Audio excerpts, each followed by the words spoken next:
if you are a leader in an organization, that organization needs to understand that there's going to be all these different generations, and to build a level of understanding around what's going on for each of them, right? So we talk a lot about like human focused leadership. Mm-hmm. You can't meet a human where they are and support them in the right way if you don't understand the context that they've grown up in.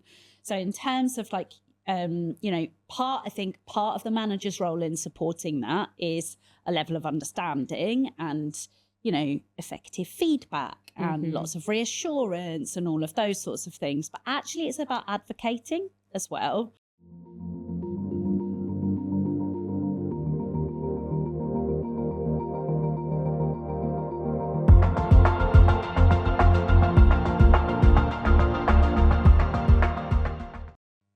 Hello and welcome to the Plum Pod, where we talk about all things HR and mental health. I'm your host, Georgia, and founder of Access HR.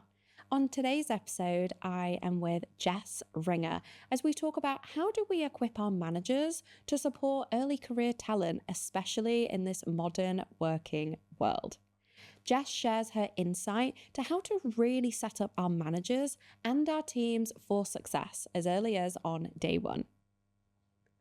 Jess, hi. Hey, thank you so much for joining me. Thank you very much for having me. No, of course. I really want to get into something that I know is very topical, but also very, very important, and is an area that you are the best person to speak to. But before we do, I have a question for you, and it's a question that I ask every single guest. It really helps our listeners to understand more about who Jess is and background. And that question is, was HR part of the plan, or did this happen by chance?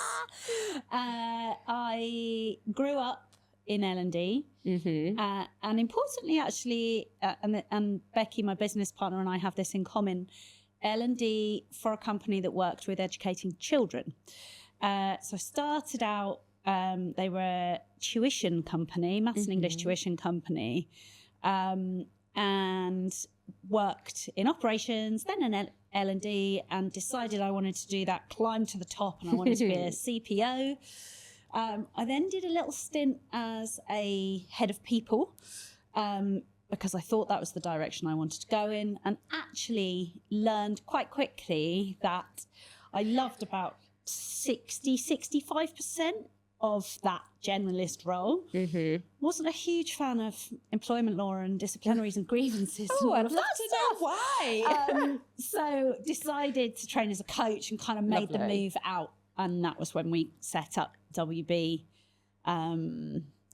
So actually the stuff that we do now is all the really lovely, sexy bits of HR and none of the clicking of pens and filling out spreadsheets. It's also the more like educational, really getting stuck into it compared with the generalist. You said around education. I don't know if you know, but I was in education for 6 years as part of my career as well. I was much more generalist rather than being specialist. I thought it was a really good space at the time. Could it be better? Yep, definitely agree. I just think so much of it plays into the stuff that we're talking about today, right? These, people that are coming into our workplace who, their experience as children is obviously completely formative, right? So it's about, I think, developing an understanding of what people have been through helps us to support them better at work. Yeah, completely. And let's get into it. So we are going to really focus on early careers, but in particular, how do we equip managers? How do we actually set up the people internally for success for the next talent walking through that door? I really want to know from your perspective, when you were in the early stages of your career, did you know your personal set of values before you went into an organization? Absolutely not. I didn't either. No, and actually I didn't do any values work really until I trained as a coach. So one of the things that we talk a lot about at work is this, like, what if people coming into the workplace had all that support that we provide to the people that have already made it. Like, it's the wrong way round. So, you know, we do lots of work with senior execs. Actually, a lot of the coaching stuff we do is exactly the same. You know, values, boundaries, ways of working, all of that sort of stuff. It's the same. And actually, if you're equipping people with those sorts of things right at the start, then think how much smoother sailing their careers could be. But coaching's expensive, so we have to find different ways of equipping managers and organisations as a whole to kind of provide some of that stuff instead of it having to be a one-to-one exec coach. And for it also to be done so later on, I honestly couldn't agree more. I don't think I thought about my core values in a work context until potentially even starting my own business. Like, it just wasn't something that I had prioritized. But what would you say to somebody who is more junior in their career? They are on that new journey. What would you say to them as from the perspective of why is it so important to know these values earlier on? I think that a lot of the youngsters coming into the workplace now, they are more purpose focused and they do have a slightly better sense of what's important to them and how they want to operate. So it's a different job, I think, somebody now to me all those years ago. I think what I would be saying to them is, like, give it the love and attention that it deserves, because if you do, it will help you to make intentional choices, and intentional choices equal landing where we want to be. So spending time articulating what's important to you then means when you're in a place where you're having to kind of push back or set boundaries or any of the stuff that we know we need to equip these people with, you can do it from a place of knowing what's important. And that's really important. It is, honestly. Yeah. I actually see that as a downfall sometimes to some people where they've not honed into what's actually important to them. And then it sometimes only takes from exiting that they realise that organisation actually never aligned with me. But if they could have saved themselves a hell of a lot of work earlier on, if they would identify that. I'm going to put my management cap on here. If I was a manager, what is something that I could do to support those people during that stage, during that early careers process? I think there's a whole lot, before we go into what managers can do, I think there's a whole lot of stuff around what managers need to understand. So there's a context setting piece, in my opinion, with youngsters coming into the workplace. And that context setting piece is like, how and where have they, experienced life and grown up? So if we just kind of timeline it, I'm Gen Z, I'm Gen Alpha. I've lived, Gen Z have lived probably in a place where mum and dad used to have a bit of money, and then all of a sudden there's a financial crash, right? So there's loads of money worry. So that's context set number one, is finance. And they've seen their parents having to squeeze, and they've seen loads of stress around money. They're also a generation who have grown up, the first generation who have grown up really, really through screens, right? So before then, I used to go out to play. Mum, see you later. She'd be like, come back when it's dark. And through that, I learned a ton of skills around like how to react to challenging situations, that I call them human skills that I use in the workplace all the time. And this generation, because they kind of lived in a way that grew up in a way that is almost a bit more asynchronous. So you imagine I go to the playground, someone shoves me over, and in the moment I'm having to deal with like, how do I respond to that person there? And my knee hurts and this and that. And there's a ton of in the moment life, human dealing with people lessons that you learn. This generation, somebody says something mean about them on TikTok and they mull on it and they don't have to deal with it in the moment, and it grows, and that develops a level of anxiety and in some cases a lack of skill in like dealing with stuff in the moment. So you've got that. You've then got, okay, I'm starting my first job from my bedroom because it's COVID, right? So again, what that does is it builds, number one, it builds this kind of quite cool, oh, hang on, we can be productive from home, and, you know, I can finish work at 5 because actually I'm just upstairs, and, you know, all of that sort of stuff. But again, it also builds this like maybe a bit of anxiety around an office space, and there's none of that kind of water cooler moments and all the cheesy old stuff that we talk about from the olden days, right? So for managers and whole organizations, I don't think it's just managers, but for managers and leaders to really support, they have to build that level of understanding first around anxiety. You know, there's a book out there, and I can't remember the author. I will find it. But there's a book out there. It's called The Anxious Generation. And it's about, exactly that. It's about the context that these people have grown up in.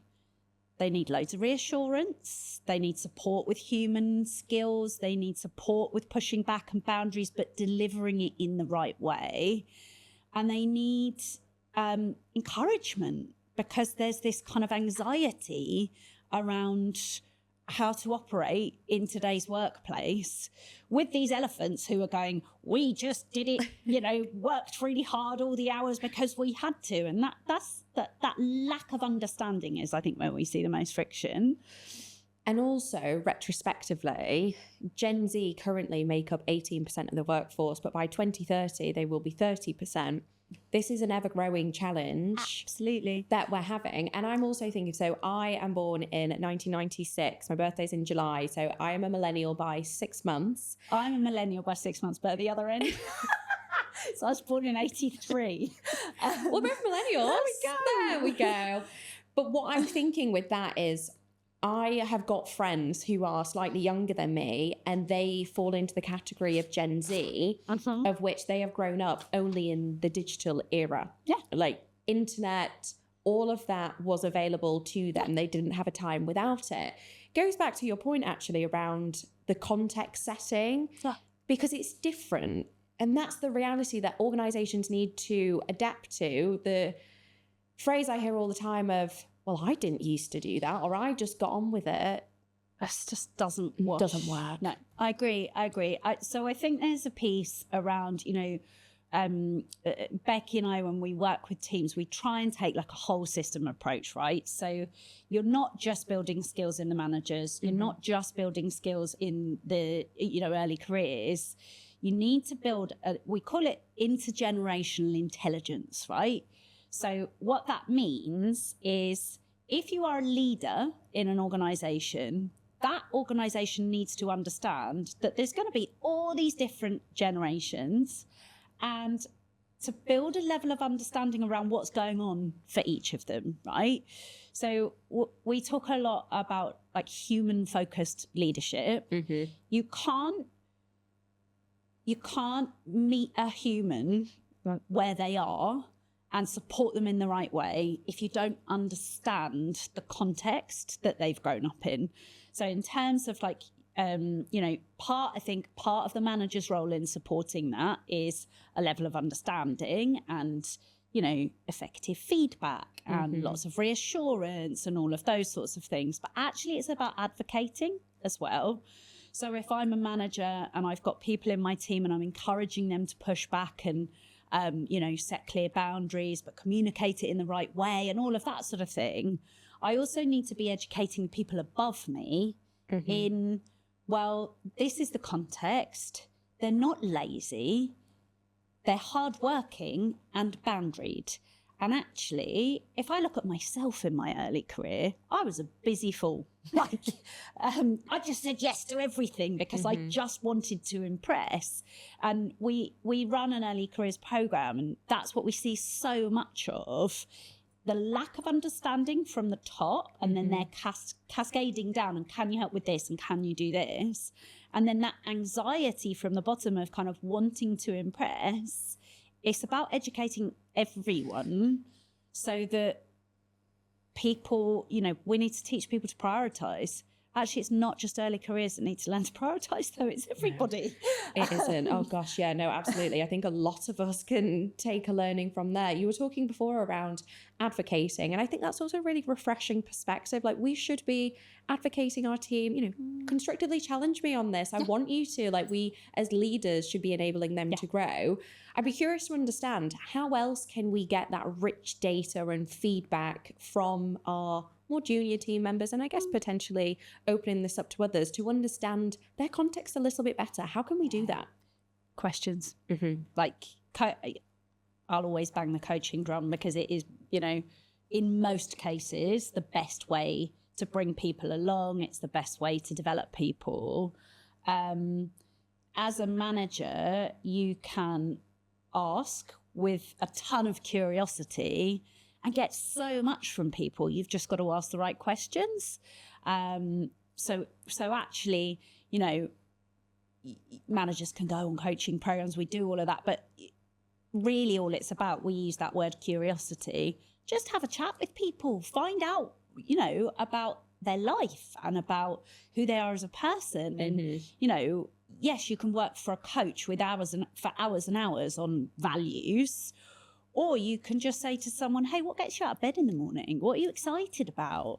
How can I help you to kind of steer your career in a way that's going to kind of tap into that why for you, that stuff that's really important? And we know that Gen Z in particular are really motivated by that word purpose, right? They've grown up in a world where we've got climate change happening and all of that sort of stuff. Purpose is really important. So tapping into that.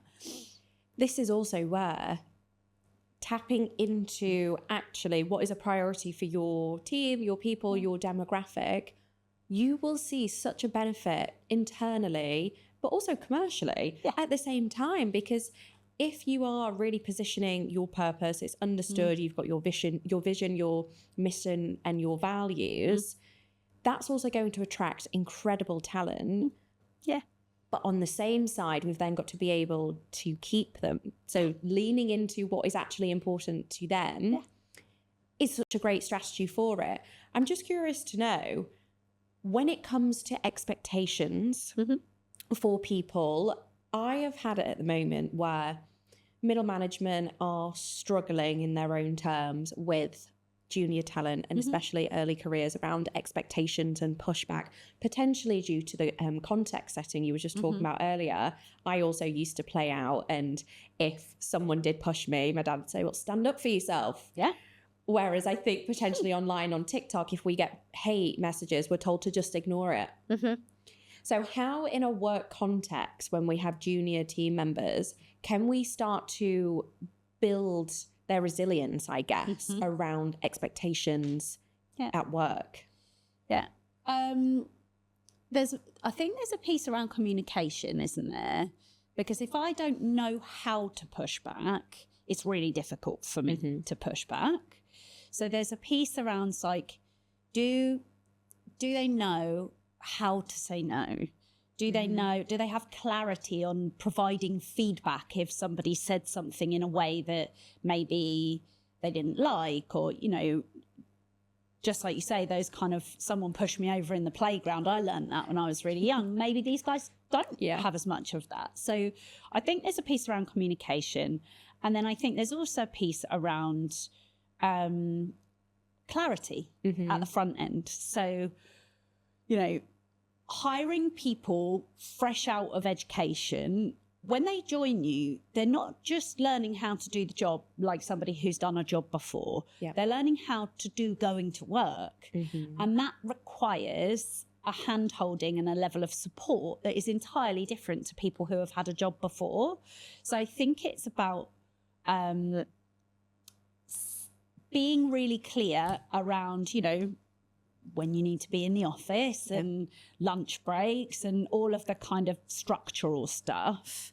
And then that communication piece, feedback delivery and pushing back and saying no, and prioritizing what's important both to your own values, but to the values of the organization. You know, if we can equip them with those two things, then I think that in itself, it enables them to understand the framework that they're operating within. Then we build coaching on top, and it's about questioning and curiosity and teaching them to think for themselves. And then layered on top of that, it's building their confidence. So it's reassurance and praise, which feels like such a silly thing for me to say. It's always the last thing that people want to talk about on our programs. You know, we deliver a training on feedback delivery, and it's a really popular one. In fact, it's the one that goes the most, and people are like, right, I don't know how to give feedback, and it's always constructive. You're just like, that's just not as, you know, it's not the only thing.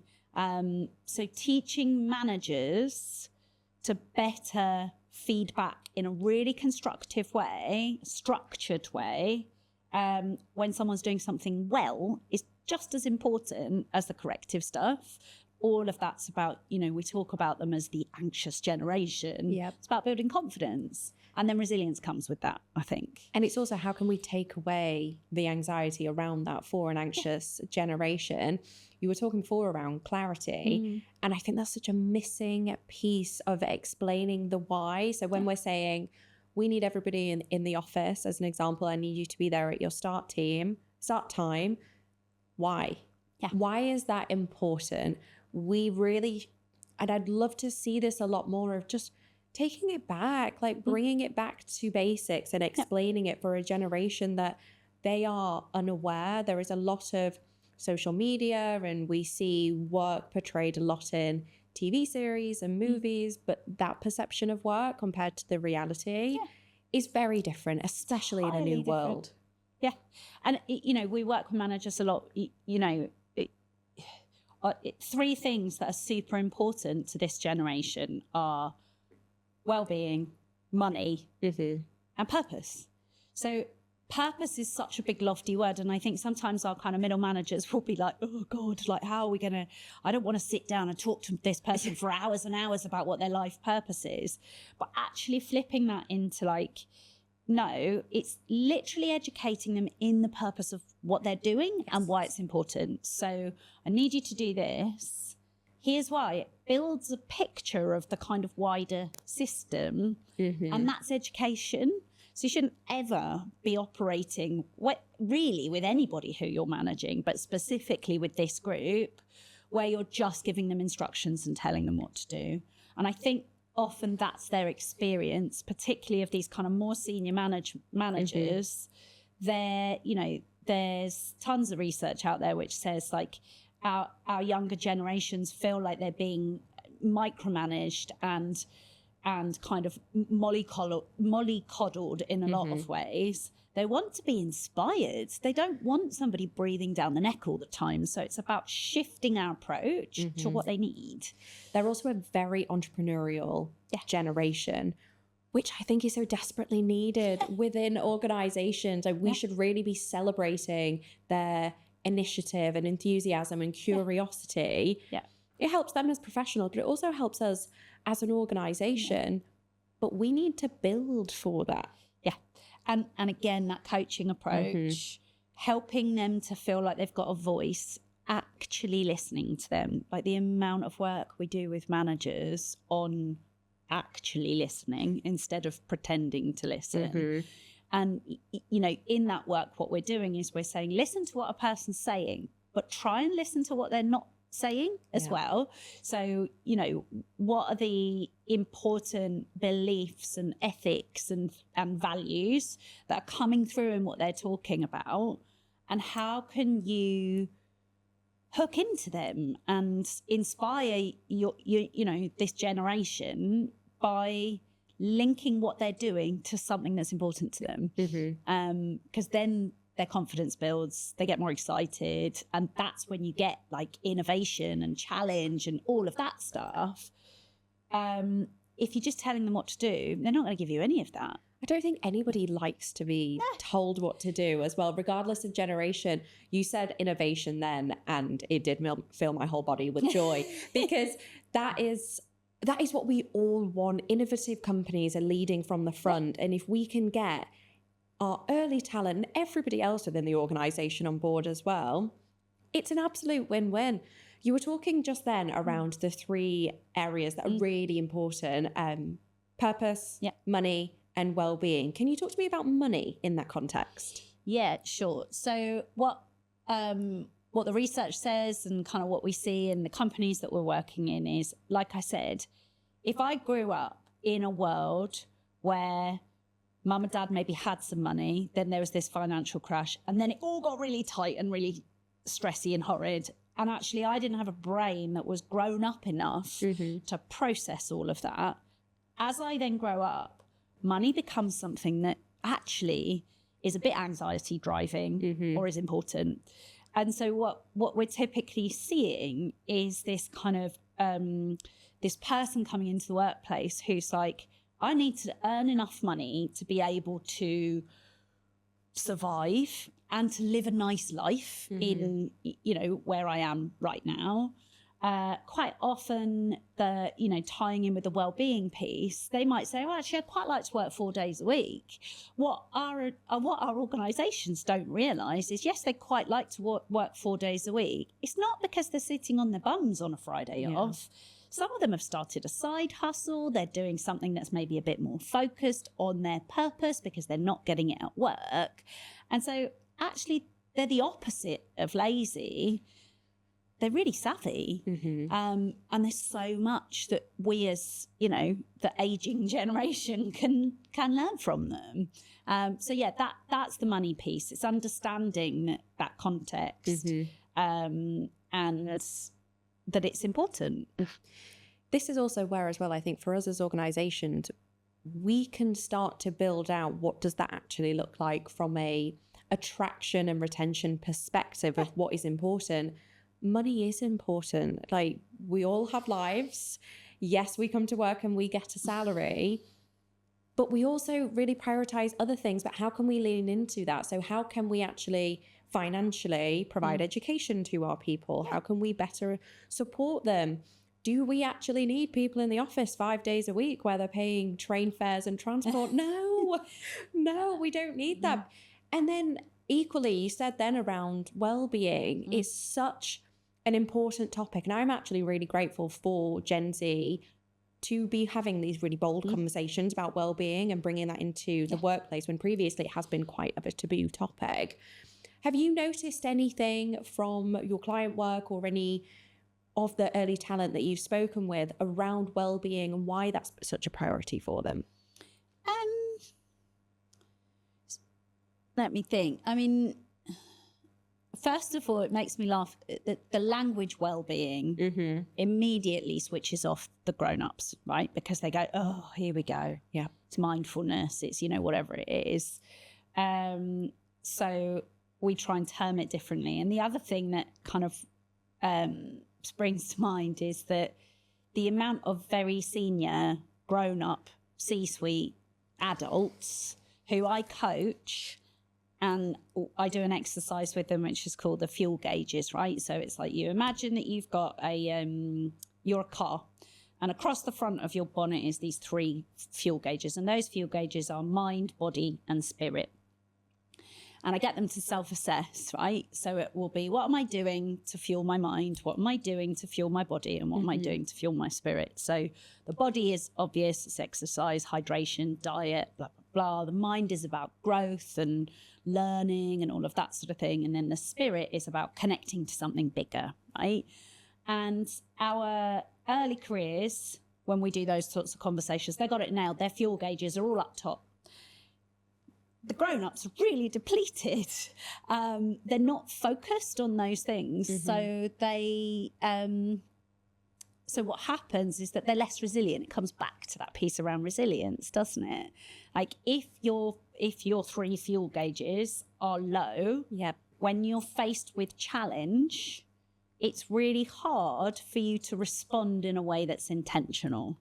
So, you know, something awful happens at work. If I'm exhausted or if I'm depleted in any of those 3 areas, that can be really challenging and difficult for me to have an intentional response. So with the low gauges, what responses do you get from people when visually that's presented to them and they actually start to self-identify? It it's really interesting because I think people come to coaching going, I'm going to have this like big light bulb moment, or Jess is going to teach me something that is going to because you've got all the answers. And by the way, the coach isn't supposed to have any of the answers. And actually, what we find is that they're going, oh God, actually, I should just be going to bed on time and not doom scrolling on LinkedIn or, whatever your social media tipple is before I go to sleep. Or I should be making sure that I get out and I go for a walk around the block if I'm in back-to-back meetings, or all of that stuff. And really what I find when we're coaching people who are older is that it takes much longer for us to get them to have that light bulb moment because they're used to just beasting themselves. We talk about busy fool. So they find it much more difficult, and actually I have to do more work on talk to me about a bad version of you. We do quite a lot of work using psychometric profiles. So we use insights. And there's some really nice language in insights around good day and bad day behaviors. So you kind of have this thing with anybody who we're using those with. It's like, right, talk to me about your good day behaviors. And for me, I lead with what's called sunshine yellow energy, hence the blouse. And on a good day, that's positivity and enthusiasm and gung-ho. On a bad day, that's like frantic, hasty, chaotic. So we sometimes have to take our senior execs on a much longer journey to get them to realise the impact of lower fuel gauges is bad day behaviours. Takes youngsters way less. It's way quicker to go, okay. And on the whole, their gauges are more middling. Whereas the kind of more senior execs, the people who are leading our organisations aren't bringing their best selves to work because they're exhausted. We also, at the start of this episode, were talking around the core values and us as individuals knowing those ahead of time before we go into work. But also to the piece that you were just talking then about managers, I think we as managers need to also know what our good days and our bad days and how we show up and what that looks like before we actually take on any early talent. Yeah, absolutely. So, we do coach training, and we talk about in our coach training this piece around the iceberg, right? And I think thinking about it like an iceberg, you've got above the surface of the water is that the way that these people are behaving, right? Or the way that we're perceiving these people are behaving. And then underneath is their life experience. So all that stuff that we talked about with COVID, financial crisis, all of that, their values, the biases, the beliefs that they've been handed down from their parents, all of that sort of thing. So you've got that concept of an iceberg, and that's really useful when we're teaching managers in how to get the best out of their early careers talent. The crux of it, though, is that you've got two icebergs in the room, because you've got the early careers talent, but you've also got the manager. And actually for managers to be developing a depth of self-awareness that goes, well, actually, I do have a mindset that says that, Georgia over there is a bit lazy because she rocks up to work at whatever time. And I know that that's wrong. And so sometimes it's about really helping the manager to get to a depth of understanding about what are their triggers and what are their assumptions that maybe they might need to have a little shift of. So managers learning their values as well as we're big on values. I think there's a piece of work for both parties with this, and naturally when the discovery of those is done, I can only assume that then the relationship is much more harmonious. Absolutely. As well, because we all just want to do a good job. We don't want to, no one wants to come to work and have a really bad day and a challenging team member. People are complex. We also are really good at what we do. That's why we're employed in a technical skill basis. Managing people is naturally the hardest part of an organisation. So if we can do our self-discovery, if our team can also do their own individual discovery and come together, what a world that would be. Absolutely. And I guess that's the piece is, when I was preparing for this and thinking about it, what can managers be doing with early careers talent to support them and, little nuggets, that sort of thing. actually it's about zooming out and taking like a whole system approach. So do our leadership really understand the percentage of people coming into the organization? And actually, these are going to be the people that are going to take our organization into the future. Yeah. And are we setting up the structures and the policies and the how many days we need to be in the office and all of that gubbins? Like, are we setting all of that up in a way that is right? Then are we equipping the managers? And do managers, so many middle managers are managers because they were great individual contributors and they're really not strong in people skills.